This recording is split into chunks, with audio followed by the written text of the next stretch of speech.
We operate by using just a few simple principles. 1, surround yourself with quality people. 2, treat others the way that you want to be treated. And lastly, if you're going to do something, give 100% and do it right. We created a professional atmosphere and wanted to give the players everything they needed to succeed, both on and off the ice. In return, we hoped that they would play with a lot of pride and lay it on the line every night for the organization. And they have. Let's hope that continues for the next few weeks. By the way, have I mentioned the terrific ticket packages we have to watch them play?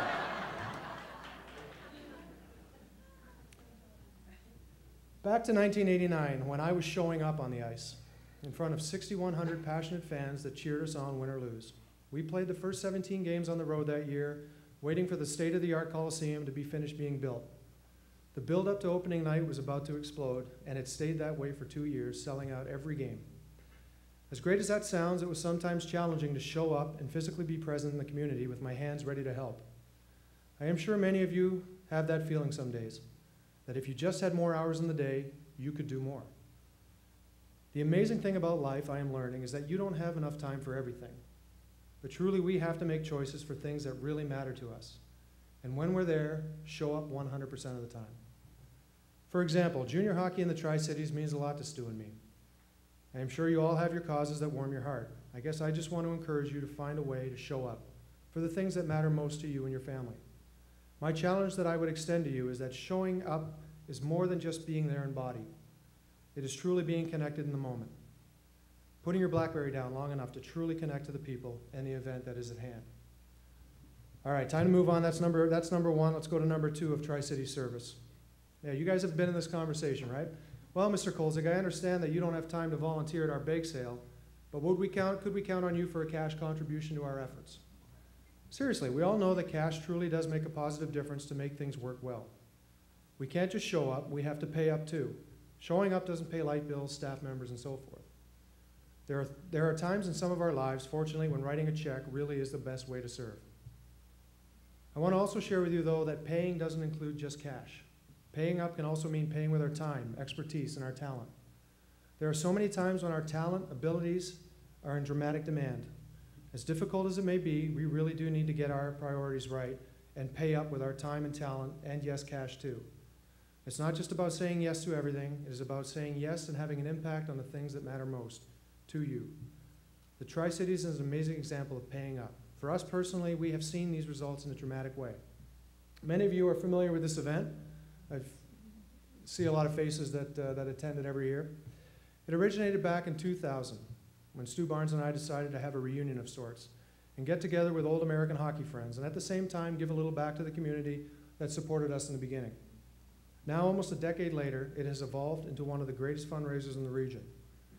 This is the 10th year of the event, and we are proud to say that over the last 10 years, the foundation has raised over $700,000.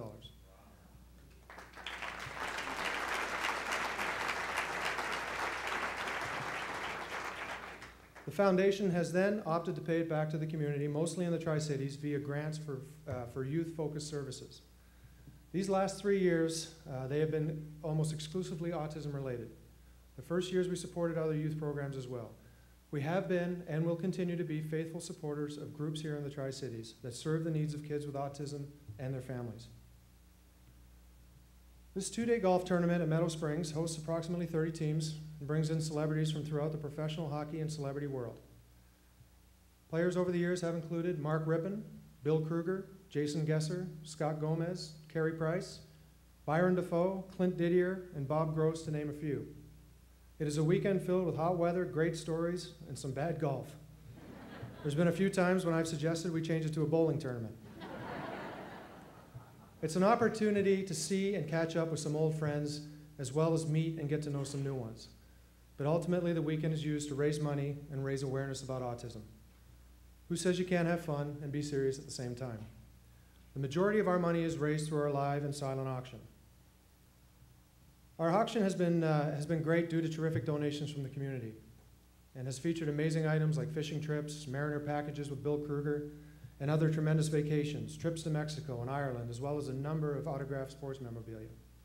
Last year alone, the tournament and auction raised nearly $300,000, and we hope to see that type of success continue in years to come. So clearly you see the amazing ability that the Tri Cities has for paying up in a big way, especially for our cause and hundreds of other great causes in the area. It is so humbling to see so many people give so generously. I am sure many of you have similar stories about your favorite causes, but in our case, folks write checks and they aren't even touched by autism. We have a cadre of about 60 volunteers who donate a total of 8,000 hours to make the Desert Bash come together. Think about that number. If you were to put a cash value on that, $10 an hour times 8,000, it's $80,000 that directly benefits our efforts. I'm sure there are hundreds of examples like that in this audience, but many of you are spearhead or recipients of that type of incredible service. The last up is fess up, as in confess, share, be transparent about who you are. I truly believe that this is what makes our little town of the Tri-Cities so special.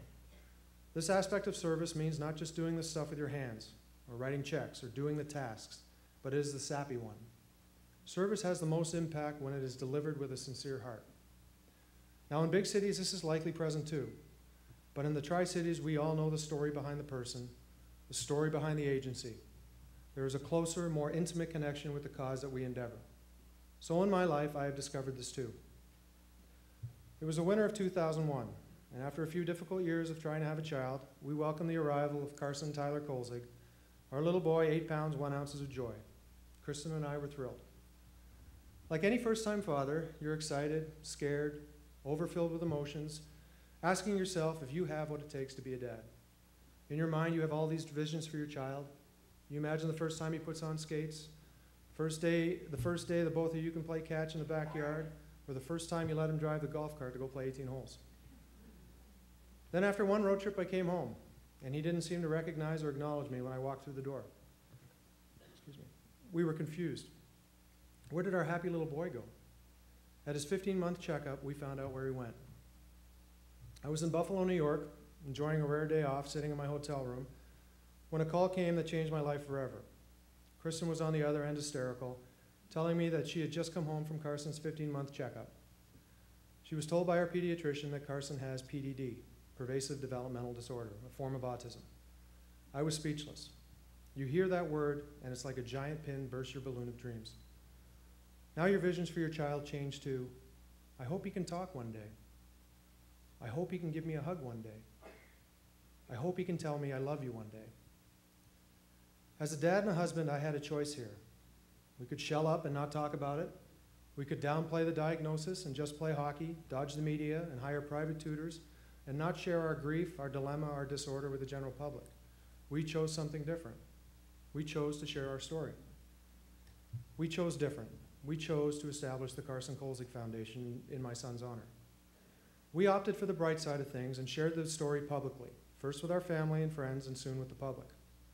This fessing up is not without a downside. Trust me, being an NHL athlete comes with expectations and performance, and being tender about your son with special needs is far from simple. Now don't get me wrong, there is still ignorance out there about my son, about autism in general, but being transparent about our life, my wife and I were able to see the bigger picture about what it would mean to start a foundation that offers family resources for therapy and classes for the kids as well as for them, for respite care, a simple night out without worrying about who is caring for your child, and training for local professionals to understand the needs of children on the autism spectrum. In that light, our focus has recently shifted to help provide that to families challenged by autism in the Tri-Cities. A mission of the Carson Kolzig Foundation is to help provide a place that parents can go and receive guidance, support, information, training, strategies, up-to-date effective interventions, not only for the child, but for the entire family. The Responding to Autism Center will hopefully be that place in our community. As our resources and success grows, so too will the number of programs that we offer through this center. This last month, March 15th to be exact, we opened a small facility, about 2,500 square feet on 24th and Union here in Kennewick. The center is currently providing a host of things, including social skills for all ages of children on the autism spectrum, workshops and trainings for parents that teach strategies they can apply at home to improve quality of life, trainings for educators and other professionals that teach specific methods relating to autism spectrum disorder, support groups for families to connect with one another and offer guidance and understanding, relationship development intervention, guiding, empowering, and giving parents the tools needed to work with their child on a day-to-day basis. monthly respite care for families. That means giving parents a night off and leaving their kids with capable childcare. By allowing parents to take a break, this can reduce the high stress that comes from parenting a child with autism. It is our hope that Responding to Autism Center will be the cornerstone that grows with collaboration of other organizations, school districts, and the support of our community.